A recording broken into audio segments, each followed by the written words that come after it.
Salam əziz dinləyicilər. Bugün Azərbaycan Respublikasının qeyri-hökumət təşkilatlarına Dövlət Dəstəyi Agentliyinin dəstəyi ilə həyata keçirilən Demokratiya və Qadın Təşəbbüsləri İctimai Birliyinin Keçmişin Kölgələri Türk Dünyası Tarixinin Müqayisəli Təhlili adlı layihəsi çərçivəsində növbəti dəfə qarşınızdayıq. Bugün Türk tarixində qadınların rolundan danışılacaq, qadınların mövqeyindən danışılacaq, qadınların dövlət qərarlarına, qadınların siyasi qərarlara və ictimai qərarlara təsirindən danışılacaq. Çünki günümüz dövrümüzdə Türk qadınları keçmişdə və qədimdə, orta əsrlərdə olduğu bir mövqedə deyil kimi sanki bir təəssürat vardır. Qonağımız Əkbər Hocadır, Əkbər Nəcəf Hocadır. Hoca, təşəkkür edirik sizə, dəvətimizi qəbul edib gəldiyinizə görə var olasınız. Təşəkkür edirəm. Əminəm ki, bugünkü mövzumuzda da, verilişimizdə də biz bilmədiyimiz, sual verdiyimiz suallara daha doğrusu cavab tapacağıq və maariflənəcəyik. Hoca, qadın Türk tarixində önəmli bir mövqeyə malikdir. Hətta onların bir Umay ilahəsi var. Bəli. Qədim dövrlərdə. Niyə Umayın adını çəkdim? Bizdə Umay Humay adlanır. Xüsusən ona görə ki, bu yaxınlarda bir mahnı da var idi sosial şəbəkələrdə, trend də oldu. Umaya başqırt bir çalğıçıları var idi, musiqiçiləri var idi. Umay adlı bir ana ilahəsini oxuyurdular və bütün Türk coğrafiyasında da yayıldı. Bu onu göstərir ki, Türklərdə qadın heç də digər, məsələn, Sami xalqlarında olduqları qədər aşağı bir mövqedə deyildilər. Ümumiyyətlə, bu kökü hara gedib çatır? Türk xalqlarında qadının üstün mövqeyi yüksək var idimi belə bir şey? Yoxsa bir mif düzəltmiş gözümüzdən? Əvvəla bir şey qeyd edim, bu modern bir baxış deyil. Bütün hallarda, Türk tarixində qadına verilən dəyər digər heç bir kimliklərdə verilməyib. Heç bunun haqqında əgər klassik Yunan fəlsəfə kitablarını bilə oxusuz, Aristotel, Platon başda olmaqla, qadına o qədər aşağılayıcı baxış heç bir zaman türklərdə olmayıb. Çin tarixi daha betərdir qadın məsələsində. Hətta orada qadın tam bir robotlaşdırılır. Geyimindən ayağın hərəkətinə qədər çox ağır bir şeydir, travmadır o qadın üçün. Ərəblərin keçmişi məlumdur, onu deməyə ehtiyac yoxdur. Klassik Pers-Sasani həyat tərzində də qadın o qədər əhəmiyyətli deyildir, çox maraqlıdır. Sasanilər həyatına ciddi qadın figurlar da türklərdir, türk qadınlarıdır. Həyat yoldaşları. Bəli. Hələ o şeyin başda elə birinci Xosrov Ənuşiravan olmaqla anası türk əsilli olduğu məlumdur. Daha sonra ikinci Xosrovun xanımları və ondan sonra qızları ki, aralarında hökmdar olanlar vardır bunların. Sasani mühitində bir qadının hökmdar olması. Şahnamədə əslimizin Səyavuşu. Anası türkdür. Bəli. İndi o şey ədəbi formadır, amma bəli, burada amma yenə də Rüstəm Zalın oğlu real tarixi fakt var yəni burada Sasanilər dövründə. Uzun müddətli ola bilmədilər, amma hökmdar oldular. Yəni türklərin bu məsələdə alnı açıqdır. Onu demək lazımdır. Digər tərəfdən də bir şey vardır. Niyə görə türklər qadın anlayışı bu qədər ön planda oldu? Heç uzağa getməyək. Göytürk kitabələrin iş cümləsi atam Bilgə Kağan, anam Bilgə Xatun deyə başlayar. mütləq. Mütləq şəkildə. Bu Bilgə Kültekin kitabəsində də belədir, Bilgə Kağan kitabəsində belədir.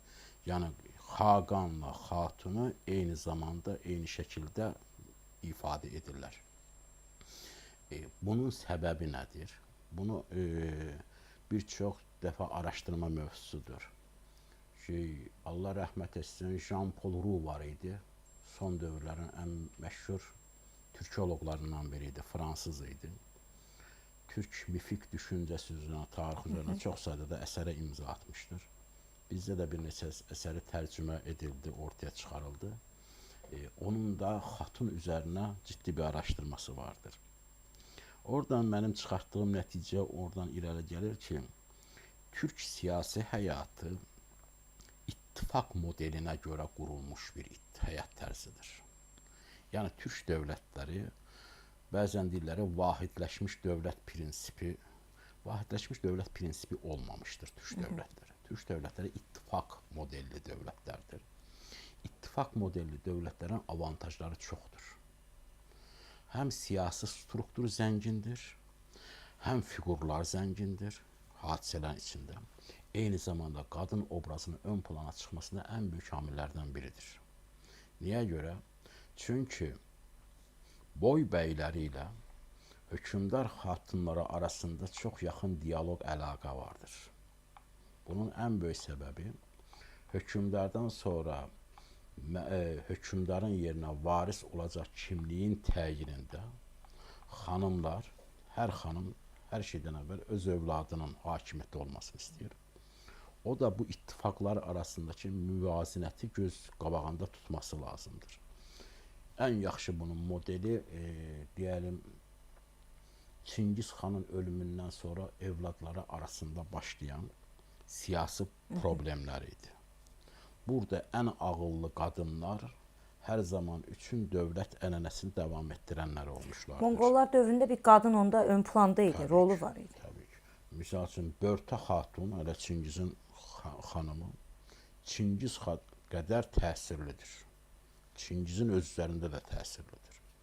Çingizin digər xanımları, bir çox siyasi fikirləri o xanımlardan çıxdığını dövrün mətnləri də qeyd edirlər. Bir də şey vardır, türklər, deyəlim ki, türk dövlətlərində bu səpkidə davam edir. Bəs bu Monqollara qədər Qaraxanilər, Qəznəvilər, Səlcuqlar. Maraqlı da ondur. Türklərin, deyəlim, gəlin olaraq digər ölkələrə göndərdiyi xanımlar da təsirli olmuşlardır. Məsələn, Bizans mənbələrində Çiçək xanım vardır, Xəzər əsillidir. Bəli. Geyimi ilə Bizansda bir modaya səbəb oldu. Daha sonra uzun müddət Çiçək xatunun geyim növüdür deyə Bizanslı xanımlar da yarışmağa başladı. Niyə görə? Klassik türk qiyafətində şalvarlı şəkildə. Xanımlar daha çox şalvardan istifadə edirlərdi o dövrlərdə. O tərzdə geyimlər moda halına gəldi. Daha təsirlisi oldu Abbasi xilafətində. İlk dəfə türk xəlifələrin türk xanımlarla evlənməsi Abbasilər dövründə baş verir. Və Abbasilər dövründə Məvacif, daha sonra Şahab kimi böyük hökmdarlar olmuş. Hətta bunlardan Şahab xatun xəlifə olacaq qədər gücə sahibdir. Şahab xatun. Bəli, Şahab xatun. Bu hardasa 902-930-cu illər, 10-cu əsrin əvvəllərində 30 il boyunca xilafəti idarə etmişdir. Bəs xəlifə nə edirdi onda? Xəlifə müqtədir, zəif xarakterli birisi idi. Ona görə də hakimiyyət Şahab xatun əlindədir və çox maraqlı bir hadisə oldu. Şahab xatun çoxu da türk qadınlarından ibarət bir polis təşkilatı qurmuşdu xilafət içərisində. Elə bil kəşfiyyat təşkilatı kimi. Və Şahab xatundan günümüzə qalanda ən böyük miras da bu vəqif sisteminin ilk dəfə rəsmiləşdirən Şahab xatun olmuşdur. Xeyriyyəçilik mi? Bəli. İlk rəsmiləşdirən Şahab xatun olmuşdur. Yəni böyük bir şeydir, insandır, böyük bir xarakterdir. Ki o dövrdə xilafət də artıq türklərin hərb sistemində təsirli olmasından sonra türklərlə birlikdə türk xanımları da artıq xilafətin içərisində böyük gücə sahib olmağa başladı. Bu uzun müddət şey məsələsini də gündəmə gətirdi.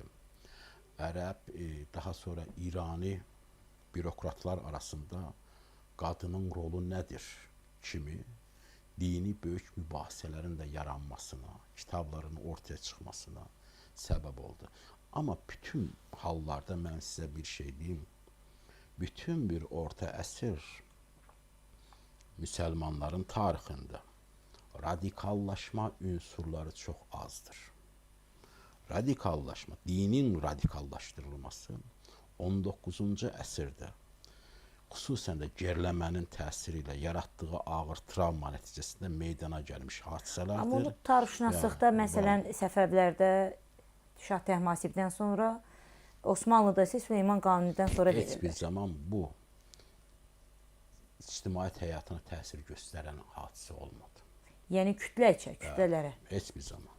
Kütlənin, cəmiyyətin həyatına molla təsir etməmişdir. Bunu orta əsr tədqiqatçıları ağızlarına gələn danışırlar, bunu bilmələri lazım. Üləma sinifinin cəmiyyətin birbaşa həyatına təsir etməsi hadisəsi 18-ci əsrdən, hətta 19-cu əsrdən sonradır. Və bu da müəyyən məzhəbi məsələlərin artıq siyasi format almasından irəli gələn hadisədir. Bu mənada, yəni o dövr üçün qadınlar bir də şeydir, İslam dini özü də qadınlar məsələsində kifayət qədər geniş imkanlar açmışdır. Yəni hələ o dövrün ərəb cəmiyyətindəki o qadına münasibəti diqqətə aldığımız zaman. Hocam, sözünüzü kəsirəm. Buyurun. Ən çox mübahisəli olan məsələlərdən biridir. Özünüz vurğuladınız.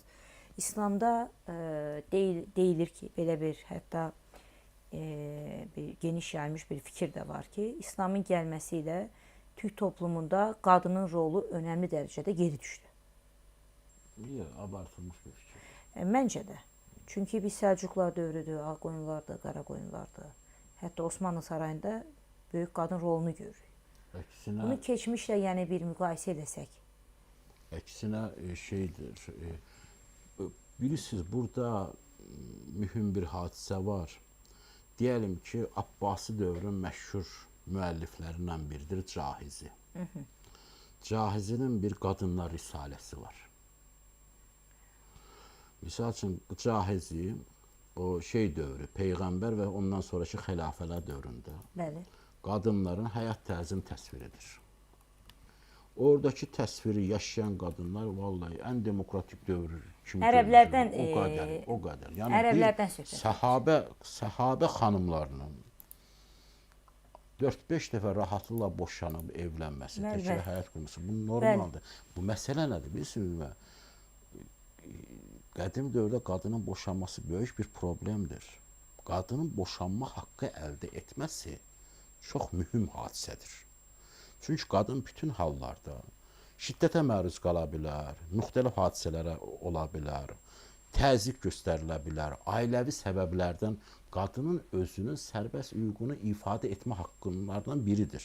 Yəni, ona görə bu məsələlərdə geniş imkan tanınmışdır, dinən tanınmışdır. Amma sonraki dövrdə Abbasi dövrü qadın məsələsində biraz da İran zehniyyətinin təsirində qalmış bir dövrdür. Yəni mənbələrimizin çoxu da o dövrdən gəldiyi üçün zənn edir ki, məsələ bu şəkildədir. Amma türklər gələndən sonra da türklər də buradakı müsəlmanların həyatına böyük şey qatdılar qadın məsələsində. Hər şeydən əvvəl artıq yəni qadının qapanması bu zərurəti də şeydir. O dövrdə belə bir şey də yoxdur yəni. Türklər rahatlıqla öz qadınları ənənəvi şəkillərini qoruyurlardır. Yəni Türk qadını onsuz da qapanı geyinirdi. Şey də vardır bu necə deyirlər, dövrün təsvirləri vardır. Miniatür təsvirlərində, daha sonra digər təsvirlərində, qabartmalarında açıq şəkildə türk insanının, türk qadınlarının öz rahatlıqla görə bilirsən. Yəni siması görünür, daha sonra davranışları sərgilənir. Gizlədilmir həqiqətən. Miniatürlərdə əziz tamaşaçılar, əgər maraqlansanız, baxsanız görərsiniz. Heç birinin üzündə niqab yoxdur. Təbii ki, bu niqab falan məsələsi biraz şey məsələdir, dar çərçivəli məsələdir. Sonradan bu bəzi siyasi rejimlər tərəfindən ağırlaşdırıldı. Sanki bu qadınların həyat tərzinin bir parçasıymış kimi təbliğ edilməyə başladı. Təbii bunda müasir dövrün İslam alimlərinin də biraz da məsələyə həddən artıq sərt və kobud yanaşması işin biraz ağırlaşdırdı. Amma digər tərəfdən orta əsr türk siyasi həyatında qadın mühüm hadisədir və burada bir məsələ də vardır. Artıq deyəlim ki, institutlaşır bir yerdən sonra. Yəni Səlcuqlar dövründə tərkanlıq sistemi vardır. Nədir bu? Əslində tərkan Məlikşahın xanımının adıdır. Tərkin xatun. Tərkin xatun. Amma ondan sonra qadın o qədər təsirli və nüfuzlu bir insandır ki, onun adıyla artıq bir, necə deyərlər, ekol açıldı. Hər kəs tərkan olmaq istədi və tərkan adı moda halına gəlməyə başladı. Tərkan bir hökmdar xanımlar üçün bir titula çevrilməyə başladı. Xaricim şahların tarixində tərkanları vardır. Digər Səlcuqlu hökmdarlar xatun, Möminə xatun özü bir tərkandır eyni zamanda. Atabəy Eldənizin xanımı. Və bu xanımların bir dövlətin, bu türk dövlətlər üçün daha vacibdir, sosial və mədəni perspektivdəki apardığınız bütün siyasi fəaliyyətlərdə bu türk qadınların rolu çox vacibdir. Bunların bir də adları vardı, banilər deyirlərdi bunlara. Bani nə deməkdir? Qadınlara deyilən addır. Bəli. Bu Tərkan da titul kimi və bəli, bani. Bani fəaliyyətinə görə verilirdi bunlara. Niyə Bani görə? yox, bani. Bani. Yəni bir şey inşa edən mənasında. Aha. Deyəlim xeyriyyə müəssisələri yaradırlar. Daha sonra yol çəkirlər. İmkanı olmayan və ya da imkansız ailələrə kömək. Bunlar vacibdir. Bu müasir hadisələr deyildir. Orta əsr bizim həyatımızın ən mühüm hadisələrindən biridir. Təəssüflər olsun ki, biz bunları sonradan itirmişik. Daha sonra səliblər, su arxlarının falan yaradılması, təsis edilməsi və bu indi hamı müqəddəs yerlərə ziyarət edirlər. Bu müqəddəs yerlərin xərcləri vardır, yolları vardır, Qadınlar çətinlikləri vardır. Bunların gecələr hərəkəti üçün işıqlandırılması vardır. Bütün bunlara kim məşğul olurdu? Bütün bu işlərin içərisində birinci dərəcədə hökmdardan daha çox bu xanımların təsirli olduğunu görmək mümkündür. Bu sadəcə müsəlman kimlikli xanımlar üçün deyil. Gəlib ki, Monqol hökmdarları. Bəli. Heç Tuluyun xanımı vardı. Sorğan Qati deyirlərdi. O xatun. Sorğoqtani Biki. Bəli. O xanım özü xristiyan olduğu halda Orta Asiyadakı bir çox məscidlərin təmirində yer almışdır.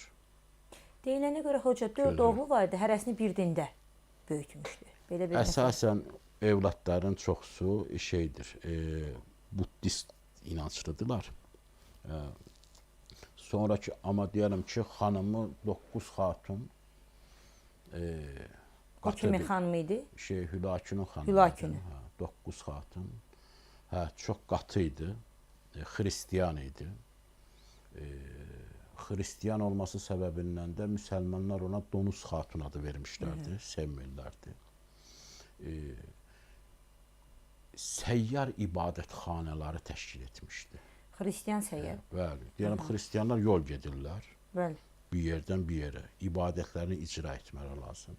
Ona görə səyyar ibadətxanalar yaratmışdı. Onlar Nəsturi təriqətində idilər, yoxsa? Nəsturi idilər. Nəsturi idi. Xristiyan Nəsturi idilər. Və hoca, Azərbaycanlıların özlərinin, yəni bizim o Səlcuqlar dövrü deyək, çox sayda xanım vardır. Atabəylər deyək, İlxanilər dövrü deyək. İndi İlxanilər bir qədər Monqollardan mənşəli olsa da dövlət bizim dövlətimizdə, bu ərazidə yaranıb. Onlardan hansıları biz tanıyırıq? Misal üçün mən sizə deyim, Sara xatunu deyirlər. Sara xatunun dövründə Can Bəyim vardır. Cahanşahın xanımıdır. Xanımı. Çox böyük bir şeydir.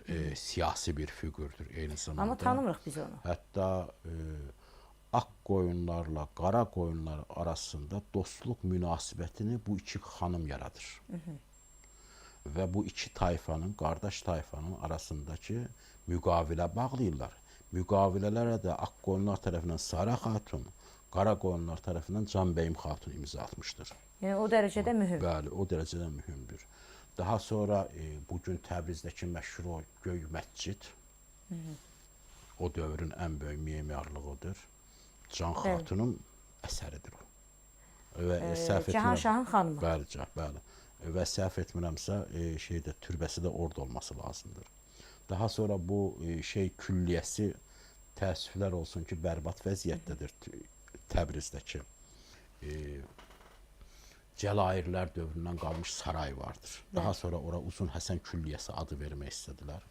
O külliyyədə də yatan bir xanım vardır, Səlcuq Şah bəyim.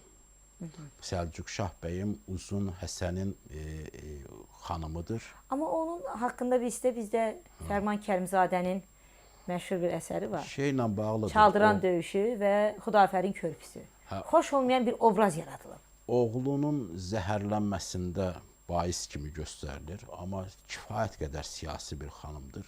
Üstəlik mədəniyyət sahəsində böyük xidmətləri olmuşdur. Səlcuq Şahbəyli. Bəli. Yəni onun sayəsində, Sultan Yaqubun anası. bəli, onun sayəsində çox sayda külliyyat bu gün hələ Osmanlı arxi şeylərində, kitabxanalarında qalır. Miniatür əsərlər, daha sonra o siyahı qələm külliyyatları. Yaqubun külliyyatı var Osmanlı Topqapı Sarayında. Yaquba aid şeylər vardır. Maddi mədəni əsərləri vardır. Onların bir çoxu Səlcuq Şahbəyimin sayəsində ortaya çıxmışdır. Üstəlik şeylər vardır. Qadının bu seydlərə, dərvişlərə böyük bir şeyi vardır, sempatiyası vardır. Dövrün məşhur Özü kim idi milliyyətçi? Türkdür. Türkdür, Bəli, Türk. Türkdür. Şeyin xanımlarından biri şeydir, Trabzonludur.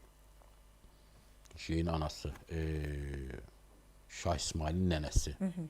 Amma bu qadın Türkdür və intriqaların içində yer almışdır. Bəli, bu deyilmə görə onu xoş olmayan, şey- hətta bədii ədəbiyyatda Vallahi bir o- obraz yaradılıb. O intriqaların Məncə də o içində olmayan, sarayda olub da intriqadan kənarda qalan insan çox azdır. çox azdır. Elə Şah İsmailin özünün nənəsinin yatışmaları var. O baxımdan Normaldır. Avropa sarayları ilə. Bu sadəcə Hocabət Bacılar Təşkilatı. Bacıyanov. Bacıyan, bacılar. Ha, bu türk qadını Var idi orta əsrlərdə. Təbii Adam ki. bəzən inanmaq istəmir ki, müsəlman bir cəmiyyətdə orta əsrlərdə qadınlardan ibarət bir təşkilat var. Casusluq eləyirlər, döyüşürlər. İndiki Qızıl Xaç kimi bir fəaliyyət göstərirlər, yaralı döyüşçülərə xidmət göstərirlər. Epidemiyalar dövründə onların müəyyən nələrsə də xidmət göstərdiyi barədə bir məlumatlar var. Var idimi, yoxsa bir əfsanə deyil, bəlkə bir neçə nəfər idi? Mikail Bayram tədqiqatçı Əhvədəddin Kirmaninin Mənaqibnaməsini ortaya çıxartdı. Əhvədəddin Kirmani Səlcuqlarda bir Kirman qolu olub. Kirmanda bir Səlcuqlu xanədanlığı olub. Bəli. O ailənin bir nümayəndəsidir, böyük bir dərvişdir. Aha. Bunun xanımı, qızının adı Fatma bacı idi. Fatma bacı daha sonra evlənir şeylə, Mahmud Xoyi ilə. Nəsirəddin Mahmud Xoyi. Nəsirəddin Mahmud Xoyi orta əsrlərdə əxilik təşkilatının formalaşdıran adamlardan biridir. Aha. Əxilik təşkilatı nə idi? Sənətkarların bir locası idi Bəli. bu. Bunun qadın qollarına Əhvədəddin Kirmaninin qızı nəzarət edirdi, Fatma bacı. Amma o dövrdə əxilərlə mevlanaçılar arasında, xüsusən də bəzən siyasi məsələlərə görə problem olduğu zaman Fatma bacı obrazı biraz daha hicvə çevrildi. Bu Molla Nəsrəddin və onun xanımı məsələsi biraz da Mahmud Xoyi və onun xanımının tipləməsinə verilən addır. İlk Molla Nəsrəddin lətifələri də bunun özünə aiddir. Aha. Yəni bu 13-cü əsrdə ilk dəfə. Çünki əsərinin əlyazması əlimizdədir. Lətayifnamələr deyəsən səhv etmirəmsə belə bir əsəri vardır. Bacılıq təşkilatı realdır. Niyə görə realdır? Haqqında kifayət qədər məlumatımız vardır və bir də bu sufi təriqatlarını türk kökənli formalaşdırırkən burada xüsusilə Bacıyanov, Rumun adı keçir. Bunlar daha çox harda fəaliyyət göstərmişlərdir? Azərbaycan və Anadoluda. Səbəb nədir? Çünki Anadolu coğrafiyasında Bizansla münasibətlərdə türklərin ən çox təsirli olduğu coğrafiyadır. Niyə? Çünki burada digər müsəlman unsurlar azdır. Ərəb kökənlər azdır, İrani kökənlər azdır. Bəli. Qarşıda Yunanlar var, Rumlular var və Rumların içində yer alan xristian unsurlar var. Bəli, həm Və bu xristian, tərəfdə də müsəlman türklər. türklər vardır. Bunların ünsiyyətində o qadınlar arasında da fəaliyyət göstərəcək qadın kimliklərə ehtiyac vardır. Sən bütün bir coğrafiyayı ancaq savaşla, işğal yolu ilə ələ keçirə bilməzsən. Bu bir reallıqdır. Üstəlik, Səlcuqlar dövründən etibarən kütləvi şəkildə xristian unsurların böyük bir hissəsi Səlcuqların nəzarət altında olan şəhərlərdə yaşayırlar. Bunlar uzun müddətdə öz dillərini, inanclarını falan qorudular. Bunlar arasında da bir növ İslam dinini təbliğ etmək üçün başqa şeylər də var. Təbliğatçılar, missionerlər falan da vardır. Bacıyan Rumu əxiliyin bir qolu olaraq o şəkildə formalaşdırmış ola bilərlər. Bu mənada, yəni Bacıyan Rum kimliyi təsirlidir. Hətta bunlar arasında savaşçı qadınlar var, döyüşçü qadınları vardır. Bu döyüşçü qadınlar daha sonra Osmanlının bu coğrafiyada təsirli olmağa başladıqdan sonra Bacıyan Rum kimlikli qadınlar Səfəvilər tərəfinə keçdilər. Uzun müddət bunlara da Taclı bəyim özü rəhbərlik etmişdir. Çaldıran döyüşündə də ölənlər arasında bu qadınlardan olduğu haqqında açıq tarixi məlumatlar qeyd edilir. Üzü açıq qadın döyüşçülər. Hə, təbii burada bir məsələ vardır. Bu qadın tipləməsini gedib Amazon qadını ilə eyniləşdirmək falan biraz da bilmirəm. Onlar biraz absurd ola bilər. Yəni, amma bütün halları döyüşçü qadın fiquru sadəcə Bacıyan Ruma xas deyil. Ondan əvvəlki dövrlərdə türklərin tarixində bu mövcuddur, bu qadın tipi. Əkbər bəy, bu danışdıq. Mən iki sualım olacaq. Bir, Azərbaycanda ümumiyyətlə türk qadın hökmdarı olubmu? Məsələn, Sülafə xatunu səhv eləmirəmsə belə bir. Bir də əsas bir unutmadan mən deyim, türk qadınının bu azad obrazı, bu Bacıyan Rum ifadəsi sonradan necə hərəm anlayışı ilə çərçivələndi. Hərəm biz kinolardan, ədəbiyyatlardan oxuduğumuz bir hərəm idimi? Bu barədə sual sizə verəcəm. Qayıdıram birinci sualıma. Ümumiyyətlə, müsəlman aləmində bir qadın hökmdar var idimi? Səhv eləmirəmsə, tarixdə bir Sülafə qadın obrazı var. Sunqurilərdə də o, Sülafə xatun, son dövrü. O da hakimiyyətin artıq kişi nümayəndəsi qalmadığına görə Əlaəddin Körpə Aslan mirası keçir Sülafə xatuna. Əlaəddin Körpə Aslan da Nizami Gəncəvin əsərlərdən birini ithaf etdiyi bir hökmdardır. Mədəniyyətə böyük şey verən hökmdarlardan biridir. Niyə görə müstəqil bir qadın hökmdar ola bilməz? Ən böyük səbəbi ordu sisteminə nəzarət. Ordu sisteminin başında hökmdarın dayanması lazım. Yəni bir kişinin. Bəli, bir kişinin. Niyə görə? Çünki ordunun özünün bir ritual sistemi var. Ordu bildiyimiz sadəcə əskərlərin bir araya gəlməsi deyil. Onun döyüş hazırlıqları, ov səhnələri falan, bütün bunlar o prosesi bir qadının aparması çətindir. Mümkün də deyil. Ona görə də hər zaman üçün uşaq belə olsa, başda bir kişinin olması şərtdir. Amma bir hökmdardan daha təsirli olan qadınlar vardır.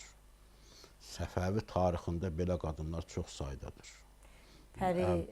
İki pəridən biri. Birisi öz qızıdır. Şah İsmailin qızı bu pəridir. Şirvanşaha ərə getmişdir. Digəri isə Təhmasibin qızı pəridir. O qədər təsirlidir ki, həm ikinci İsmailin hakimiyyətə gəlməsinə, həm İsmailin hakimiyyətdən gedib Məhəmmədin hakimiyyətə gəlməsinə, daha sonra orada iki böyük qadının necə deyərlər, Səfəvi bir müddət onların arasında qalır. Bir pəri ilə Məhimbanu Xayrunnisə Məhəmməd Xudabəndənin xanımı. Yəni bunlar çox təsirli qadınlar. Xeyrənsə xatunun qərarları Məhəmməd Xudabəndədən daha təsirli idi. Amma məsələ nədir? Hökmdar... Amma bir fars kökənli idi xanım. Yox. Yox? Məhimbanlı bizə fars kökənli tanıdırlar. Yox, əlaqəsi yox. Deyil. Yox, əlaqəsi yox. Türk əsillidir. Səfəvilərin tarixində Çərkəz və Gürcü əsilli xanımlar var. Yəni bunlar cariyə olaraq da var. Amma mənim bildiyim Xeyrənsə xanım türk əsillidir. Onun şey yoxdur. Bir də Raziyə xatun obrazı var. Nadir Şaha da Səfəvi xanımı. Nadir Şahın da həyat Bizdə yoldaşı. 2 dənə Raziyə var. Bir Səfəvilərin son dövründə Raziyə. Bəli. Bir də Hindistanda Raziyə var. Bəli. O Hindistandakı Raziyə birbaşa sultan olub. Bəli. O sonu da amma yaxşı deyil, xoş bitməyən bir. Elə bu səbəbdəndir də. Yəni bu ordu məsələsi. Bəli. Ordu ciddi məsələsinə bir qadının məsələdir. Bəli. Ona görə hökmdar olub. Həqiqətən biz deyirik belə Azərbaycanda. Raziyə xatun da bir böyük hökmdar olub. Hökmdardır. Bu bizim Raziyə isə, bu Səfəvilərdəki Raziyə isə Nadir Şahın da ölümündə falan bahis olduğu falan kimi iddialar deyirlər, var. Rıza Qulu xanın hətta kör edilməsində əli var, belə bir nələrsə səslənilir. Yəni Səfəvi tarixində qadın xanımlar çoxdur. Bir də adını bilmədiyimiz qadınlar da vardır. Var. Yəni deyəlim ki, bugün İran coğrafiyasında gəzdiyiniz zaman bir çoxsunun əsərlərinin üzərində o xanım hökmdarlarının adlarını da görmək mümkündür. Bəs bu hərəm obrazından danışaq. Ən çox bizim qarşımıza düzdür, rast gəlir. Yəni də mən deyəcəm, hoca siz sevmirsiniz bilirəm. Bu kütləvi mədəniyyətin təsiri ilə. Amma fakt budur ki, kütləvi bir mədəniyyət var. Və hərəm obrazını da biz sanki bir Osmanlı saraylarında olmuş kimi görürük. Bir ona toxunmaq istəyirəm. Osmanlı saraylarında hərəm necə idi? Amma biz bilirik ki, Səfəvi sarayında da hərəm var idi. Qacarlarda da var idi ən çox, həddindən artıq. Bu obraz biz bildiyimiz kimi sadəcə ifadəmə görə çox üzr istəyirəm. Çox arvadlıq idi, yoxsa necə? Yəni orada bir maarifləndirici nələrsə, bir ünsürlər var idimi? Hərəmdə böyük qadınlar yetişirdimi? Bu hərəm anlayışı biraz Avropalıların fantaziyasının səbəbi ilə bu qədər şəkil aldı. Amma bütün hallarda o dövrün, orta əsrlərin hərəmi bugün də anladıldığı kimi deyildir. Birinci, hərəm deyildiyi zaman sarayın bir parçasıdır və sarayın içərisində bir çox dairələr vardır. Bəli. Onlardan biri də hərəmdir. Eyni zamanda sarayın içərisində məktəblər vardır. Bu eyni zamanda təhsil məktəbləri, şahzadələrin yetişdirilməsi üçün məktəblər, eyni zamanda qulaman məktəbləri. Yəni sıradan xidmətçilərin yetişdirilməsi üçün. Və ən ağıllı, necə deyərlər, savadlı, elmli xanımların çoxsu elə saraydan çıxan xanımlardır. Bunu unutmamaq lazımdır. Bütün bu adlarını çəkdiyimiz xanımların şeirləri vardır, əsərləri vardır. Daha sonra ədəbi məclislər təşkil etdikləri vardır. Bir çox alimin ortaya çıxmasında bu xanımların təsiri böyükdür. Əlimizə gələn əsərlərin bir çox müəllifinin bunları elə açıq şəkildə, nə şəkildə ortaya çıxardığını qeyd edir. Ona görə hərəm həyatı o qədər qeyd edildiyi kimi necə deyərlər, belə qapalı bir dairə, daha sonra hökmdarların öz cinsiyyəl fantaziyalarını icra etdiyi bir dairə deyildir. Ciddi bir həyat tərzidir, bir ailə həyatıdır, hərəm həyatı hər şeydən əvvəl. Zamanla bəzi hərəmlər böyüməyə başlamışdır. Səbəb nədir? Hökmdarların idarə etmə mexanizması sırasında birdən çox xanımla evlənməsi məcburiyyət halına gəlir. Niyə görə? Deyəlim ki, vassal əyalətlərlə izdivac yolu ilə əlaqələri saxlamaq lazımdır. O zaman bir hökmdarın birdən artıq xanımla evlənməsi lazımdır. Amma bütün hallarda bu xanımlar arasında saraya gəldiyi zaman ciddi problemlər yaranırdı. O zaman nə etdilər? Şəhzadə əyalətləri formalaşdırdılar. Hər xanımdan olan evlada bir əyalət təsis edilirdi. Anası da göndərilirdi oraya. Həm anasının nəzarətində, həm də ona bir də xacə və ya da xoca və ya da atabəy və ya da lala müxtəlif dövrlərdə adlar verdi, təyin edilirdi. Ana bunun xarakterik formalaşmasında rol oynadığı kimi elmi, daha sonra hərbi fəaliyyətində lalalar, atabəylər rol oynayırlardı. Ona görə bir anda Yəni sadəcə hökmdara aid bir hərəm dairəsi yoxdur. Gəncənin də özündə bir hərəm dairəsi olurdu. Başqa yerlərdə, yəni sarayların, mərkəzi sarayların olmadığı yerlərdə də bu vardır. İkinci bir məsələ daha vardır. Heç uzağa getməyə. Türklərin deyəlim ki, çadır həyatı.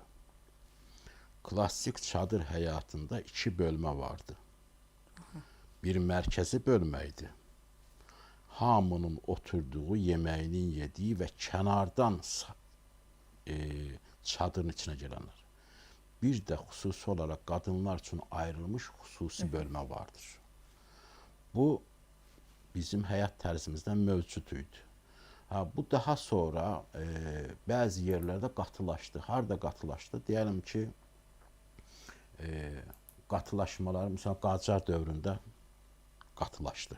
Hərəm həyatı. Artıq biz... Amma maraqlı da bir hadisə vardır. Nəsrəddin Şahın qızının xatirələri var. Xanımın adı yadımdan çıxıb. Çox gözəl də bir xatirədir.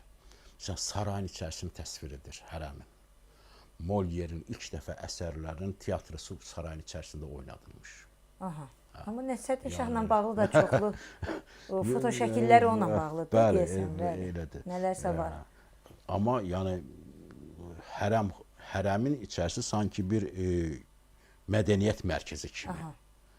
Teatrlar, daha sonra ilk dəfə hətta cəmaət üçün senzuraya tabe qoyulmuş əsərlər saraydakı xanımlar tərəfindən oxuna bilirmiş.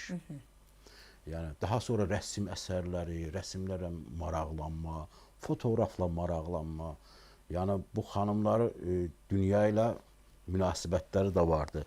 Daha sonra xanımların ən çox diyaloq qurduqları insanlar kimlərdir? Böyük tacirlər. Çünki nəticədə saray həyatı eyni zamanda modanın da mərkəzidir. Hindistanda əgər bir məşhur, necə deyəlim ki, parça çıxıbsa, ipək parça. Parçadan əlavə ətriyyata çox maraqlıdırlar. Ona görə də hər harda olursa ən orijinalını, ən gözəli, ən necə deyərlər, xalisi malları böyük tacirlər birbaşa saraya ötürürlərdi və sarayla da tacirlərin işləməsi böyük karlı idi. Ona görə də yəni bu modanın müəyyən edilməsi o dövrdə sarayın təsiri böyükdür, hərəmin təsiri böyükdür. Qadın şairlər də çox idi. Çoxdur. Çox. Bizdə siz bizim əvvəlki verilişlərimizdə də adını çəkdiniz, Məhsəti adını çəkdiniz. Kifayət qədər dövrün məşhur şairələrindən biridir və kişilərin hakim olduğu şeir məclislərində öz rübailəri ilə ad sansa. Var idimi? Yəni Səncərin sarayında əsasən təsirlidir. Vallahi indi yadıma onlara qarşı bir etiraz var idimi? Qadın olduğuna görə şeir deyə bilərdi. Heç bir. Əksinə çox daha şeydir. Belə hətta məşhur mənbələrin birində keçir. Sultan Səncərin bir beyt dediyi zaman Məhsətinin ona qarşılıq verdiyi və bu çox təsirli olduğu bütün o dövrün mətnlərində də qeyd edilən hadisədir. Yəni elm aləminə, şeirə, sənətə bir qadının məşğul olmaması üçün bir maneə olmamışdır heç bir zamanda. Hoca, bəs məşhur bir ifadə var, bunu da yadıma düşmüşkən soruşum. Elə onu da həmişə soruşurlar ki, xanım ifadə sözü Çingiz xandan gəlir. Kimlərsə özünü xan deyən təqdim etdiyi zaman Çingiz xan da öz həyat yoldaşı börteni göstərir və deyir ki, bu da mənim xanımdır. Belə bir əfsanə deyək, bir deyilişmi deyək, nəsə belə bir məfhum yayılıb, anlayış yayılıb. Doğrudurmu bu? Klassik türklərdə xanım üçün istifadə edilən ifadə xatundur. Xatun. Xatun. Tam oxunuşu. Amma xanım sözünün ortaya çıxmasının səbəbi ünsiyyətdir. Müraciətdə. Heç uzağa getmək. Dədə Qorqud mətnlərində xanım hey deyə ifadə. Xana ifadəni özdə deyilir, xanıma deyilmir. Orada qadın nəzərdə tutulmur. Zamanla, bu əsasən oldu kimin zamanında? Moğollar dövründə. Moğollar Xaqan adını deyil də onun qısaltılması xanı aldılar. Monqolca oxundu Kaan şəklində. Onda da bunun hökmdarın da xanımına, deyəlim həyat yoldaşına xan və xanım şəklində müraciətlər ön plana çıxmağa başladı. Amma Çingiz xanla bağlı o rəvayət yəni səhih Əsli yox, səhih deyil. məlumatlarda mən rastlamamışam şəxsən. Amma deyilir. Adlandırma, xan, xanım məsələsi daha çox Monqollar dövründə gündəmə gəldi. Bir də sonuncu bir sualı sizə vermək istəyirəm. Hoca, vaxtımızın lap az qalıb. Xatun anlayışı, deyək ki, Türk tarixində dəyişibmi o xatun, xaqanın yanında oturan xatun, yəni Monqollar dövründə Səlcuqlar, Qızılbaşlar və Qacarlar dövründə hər hansı bir dəyişikliyə uğradımı? Yəni bu anlayış özünün o necə deyirlər, o müqəddəsliyini itirdimi? Ya necə? Biraz fəlsəfi sualdır, amma çünki indi son zamanlarda Türk toplumunda qadınların bilirsiniz də yerinə, önəminə ifadə verirlər. Xüsusən bəzi yerlərdə hətta dövlət siyasi idarəetmə orqanlarında deyirlər qadın olmalıdır, müəyyən olaraq kvot ayrılır və s. Bir qadının daha önəmli rola gətirilməsi üçün. Sanki bir qadın aşağı bir roldadır və onu bir kvotalarından yuxarı getmək lazımdır. Məsələn, mənim fikrimcə ehtiyac yoxdur buna. Yəni qadın özü öz əzmi ilə gedib o yerə çıxmalıdır. Hər hansı bir kvota ilə yox. İndi hər kəsin şəxsi fikri var. Bax bu xatun anlayışının orta əsrlərdən yeni dövrə keçidi necə oldu? Necə oldu ki, biz bir türk qadınını bir qədər kimsəsiz, bir qədər təhsilsiz, bir qədər savadsız bir təqdimatı ilə qarşılaşdıq. Bir sonuncu sualımızda cavablandırsanız. 18-ci əsrdə xüsusən həm bu Osmanlıda baş verdi, həm də Səfəvilərdə baş verdi. Osmanlılarda əsasən İsni Əşəriyanın üsuli qolu, yəni bildiyimiz bugün Şiəli məzhəbinin üsuli qolu. Osmanlıda? Yox, Səfəvilərdə. Osmanlılarda isə əsasən Qadızadələr deyilən bir şey vardır. Qruplaşma vardır. Bunlar çox kəskin şəkildə qadının siyasi, ictimai həyatdakı rolunu tənqid etməyə başladılar. Və o dövründə xüsusi bir həyat tərzi vardır, necə deyərlər, ictimai həyatın içərisində məzhəbi təsirlər güclənməyə başladı. Bu həm bizdə getdi, həm Osmanlıda paralel getdi. Eyni zamanda Hind coğrafiyasında, deyək, Orta Asiyalarda falan. Bu hadisə sırasında artıq sosial həyatın öz içərisində artıq təriqət kimliklər deyil, məzhəbi kimliklərin ön plana çıxması, ictimai həyatda qatılaşmalara səbəb oldu. Bir də o dövrün ən mühüm hadisəsi ondan ibarətdir ki, artıq dövlətlər əvvəlki qədər güclü deyillərdi. Həm kənardakı düşmanlara qarşı, həm də öz daxilindəki düşmanlara qarşı. Siyasi iqtidar müvazinəti qorumaq üçün üləma ilə ittifaq edirdi. Heç uzağa getməyə axırıncı Səfəvi hökmdarı Hüseynin üləma ilə çox böyük ittifaqı vardı. Ağa Məhəmməd Şah Qacarın da var idi. O da qurub belə ittifaq vardı. Belə olan halda artıq üləma ordu həyatına da təsir etməyə başladı. Və bunun nəticəsində də ki, artıq qatı bir ictimai həyat, xüsusən də qadınların ictimai sosial həyatdan tam şəkildə təcrid edilməsinə aparacaq. Hətta bunların qatı şəkildə çarşavla örtünməsinə də səbəb olacaq. Qara libaslara falan bürünəcək. Ki, şərt deyildir bunlar İslam həyat tərzində və olmamışdır da sözün doğrusu. Bu qədər ağır bir həyat tərzi ön plana çıxmağa başladı. Üçüncü bir amil, yeni Avropa təhsil sisteminə qarşı həddindən artıq sərt reaksiya.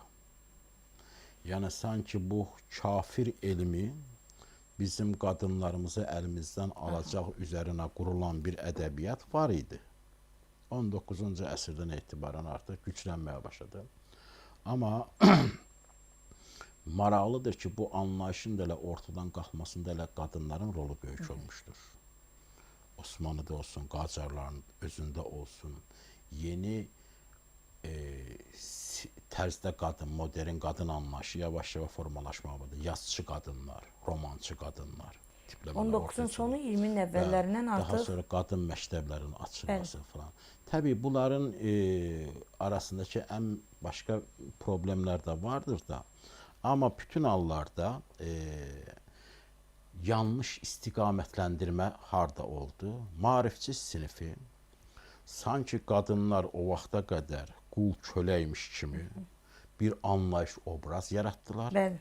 və bunun da ictimai, siyasi mənada bundan yaxşı istifadə Bəli. etdilər. Halbuki elə deyil. Hə, sonrakı dövrdə, Sovet dövründə də bunu əllərində düstura çevirdilər. Doğrudur. Doğrudur. Hoca, təşəkkür edirəm Mən sizə. təşəkkür edirəm. Son söz kimi onu demək istəyirəm ki, yəqin siz də rahatlaşarsınız. Tarix bizə ancaq kişilər tərəfindən yazılan bir salnamə, bir kitab deyil. Onun o vərəqləri arasında biz qadınların izinə də rast gəldik, sözünə də rast gəldik, gücünə də rast gəldik. Qadınlar bizə ta Saklardan, Massageslərdən, Türk qadınları, Monqol ordusunda döyüşən bir obraz kimi daxil olur və Səlcuqlarda da bu belədir. Səfəvilərdə də belədir. Səlcuqlu sarayında dövlət idarə edən biz qadınlar obrazına rast gəldik. Uyğurlarda eyni zamanda bu obrazlara bizə əlavə olunur. Yazıda və sənətdə iz qoyan qadın obrazları var. Və onlar bu tarixin özlərinin səssiz qəhrəmanlarıdır. Həmin bu qəhrəmanları biz təəssüf ki, çoxlarının o adətdən, ənənədən gələn həm də bir səbəbdən dolayı adlarını bilmirik.